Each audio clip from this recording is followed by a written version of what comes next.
Hello and welcome to Brickworks. Today we are continuing in our series looking at the book of Hosea, and we'll be looking today at the pleasantly short chapter of Hosea 3. So this video should be shorter than the usual ones too, which may mean you can watch at normal speed rather than 1.5 times speed if you're anything like me. And so in the story so far, we have seen that Hosea has been instructed to marry someone who engages in adultery or prostitution. And we have also seen how Israel has been unfaithful to God, like an adulteress, going after different gods and also losing their morality. And so we've got this story which is playing out side by side with Hosea and his wife Gomer, and then also God and Israel. And so we come today to chapter 3, where Hosea is again told to marry an adulteress. So let us just read the chapter now, and then we'll explore what it is saying a little bit more afterwards. So, chapter 3 of Hosea. And the Lord said to me, "Go again, love a woman who is loved by another man, and is an adulteress, even as the Lord loves the children of Israel, though they turn to other gods and love cakes of raisins. So I bought her for 15 shekels of silver, and a homer and a lethek of barley. And I said to her, You must dwell as mine for many days. You shall not play the whore or belong to another man. So will I also be to you. For the children of Israel shall dwell many days without king or prince, without sacrifice or pillar, without ephod or household gods. Afterwards the children of Israel shall return and seek the Lord their God and David their king, and they shall come in fear to the Lord and his goodness in the latter days." And so to begin this chapter, we get this instruction from God to Hosea. Go again, love a woman who is loved by another man and is an adulteress. Now, this is most likely telling Hosea to actually go and get his wife Gomer back, who he married in chapter 1, as opposed to finding another wife who just happens to be an adulteress as well. And this means that we learn that his wife Gomer, who was known in the first place for her promiscuity, did in fact end up committing adultery and was even living with this other man. Because that's not made explicit necessarily in the previous 2 chapters, but we now know that definitely did happen at the start of this chapter.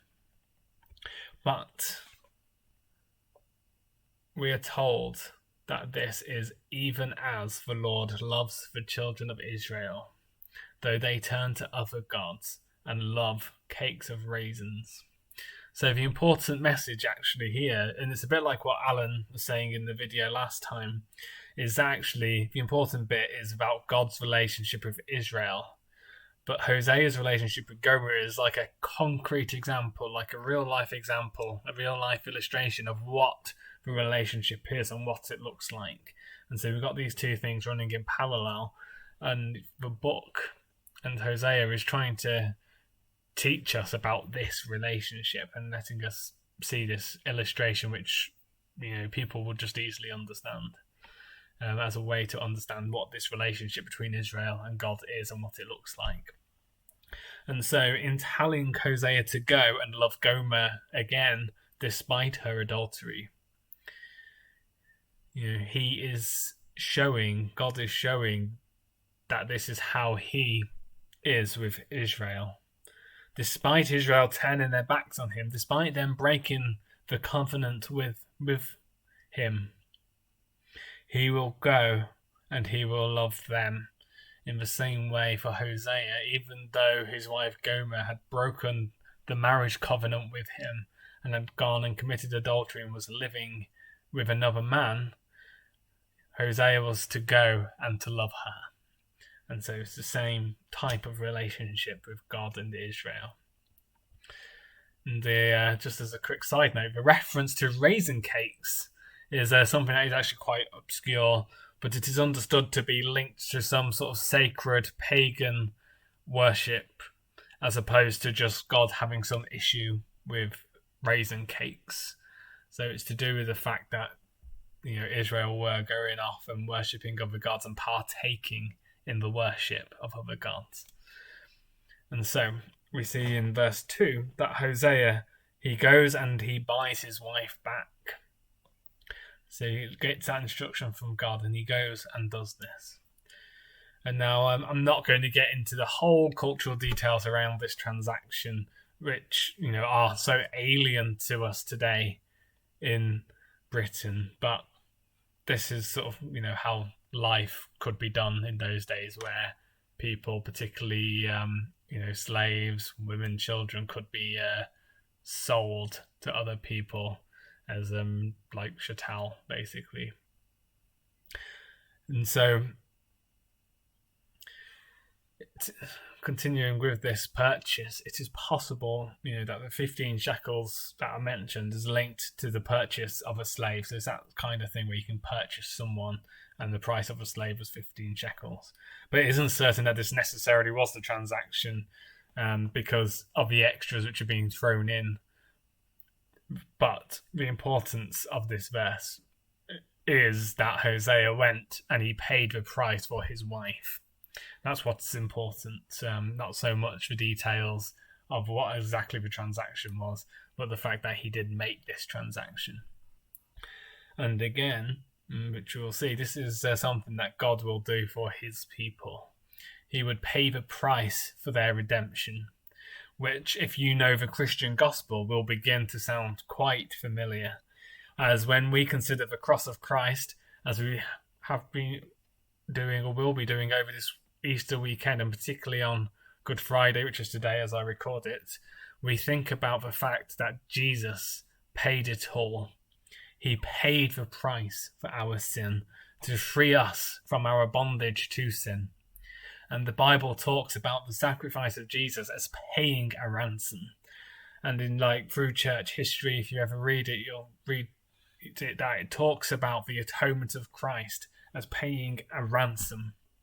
That's one of the atonement theories, is the ransom theory, and it's quite a prominent one, and it runs through all the atonement theories to some extent, but I don't want to get into the details of atonement theory in this video and the various ones out there today. But if you do want to explore atonement theories more, and they are fascinating, then do get in touch and I'll be happy to chat about it. Or if you just want some resources on atonement theory so you can read about it, whether you want some lighter ones or more kind of in-depth, more academic-y type ones, then also do get in touch. I'll be happy to point you towards some kind of good books and maybe videos, if I can find any, about the atonement theory. So do get in touch about that if you want to explore those a bit more. But for us today, what we're seeing in this passage is this idea of sacrifice being a ransom. And whilst the passage is talking in Hosea to Israel, it's pointing forward to Christ on the cross and the ransom that he paid for us, which was the penalty of sin. And so back to Hosea. After purchasing his wife, we see in verse 3 that Hosea gives Gomer an instruction that she is not to belong to another man. She is to be faithful and not be promiscuous. But we are also told that actually Hosea was not going to be fulfilling the marital duties either. And just again, another interesting side note is that Gomer, she was not just Hosea's by marriage, but she was now also Hosea's by purchase, which will also be true for God's chosen people. But in being purchased and married to Hosea, she is for many days to, one, not commit adultery, so she's to be faithful to Hosea, but two, they are going to live together. Hosea is going to provide for her, serve her, and everything, but they are not going to live as man and wife, effectively.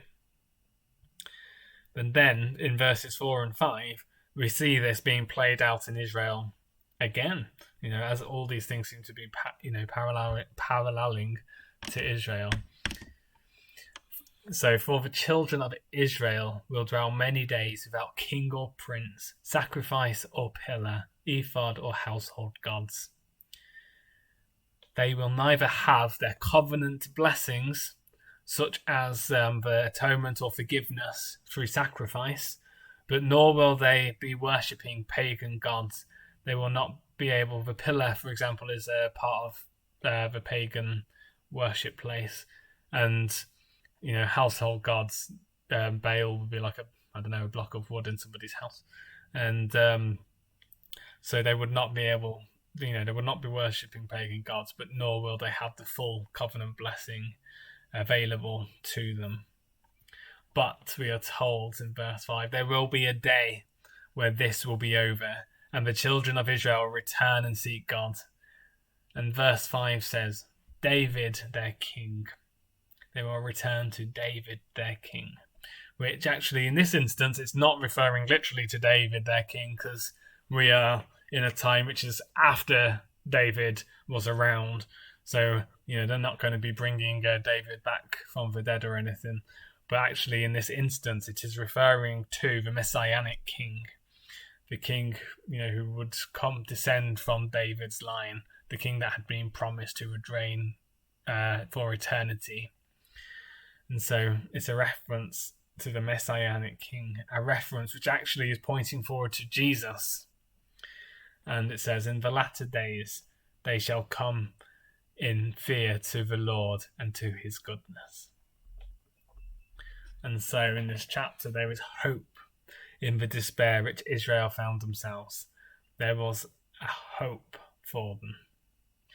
God was going to sort it all out. They may have abandoned him. They may have gone to other gods, left him behind, broken the covenant promise, but God was going to come and sort it out. He was going to come and claim back his bride. And actually, as a prophecy, this is something we still see today. Israel waiting on God, but without these things, they still can't do sacrifices in the temple. For example, they actually don't have a king. And there are actually many faithful Jews who are, do worship God, but yet do not know Jesus, haven't recognized the Messianic king. And, so this is actually an element of Old Testament prophecy which we can visibly see in action today. But we are told that there will be a day when Israel returns to the Lord. And actually, we as the church will join with them on that day as spiritual descendants of Abraham, as the church united, the Jew and Gentile, the chosen of God. And this weekend, we're celebrating Easter, and this is what it is. That's why we celebrate, because we are going to be with God, know his goodness, because he sent Jesus to pay the price for our sin, because we all abandoned God, we all gone astray, and so Jesus paid it all so that we could have a relationship with God, so that we could know him fully. And so the message of Easter, is the same hope that we find in this chapter of Hosea. Jesus paid the price for his chosen people, and through his resurrection, we know a time will come when we will be physically with him, when the church will be his bride, as we read about in the book of Revelation, and we will live with him in eternity, knowing fully his goodness, worshipping him and praising him. And we should, praise God for that, because he promises love and hope even in our darkest moments. That's who our God is. Even though we turned our backs on him, he never turned his back on us. He came after us, and he came and he bought us to be his, and he will provide for us and he will love us. And this is great news for us, and it was great news to those back in the Old Testament in the times of Hosea to hear these words of hope in what is, it's a very difficult book altogether, Hosea, and very difficult times for Israel. In the darkest times, God shone a light, and this is great news.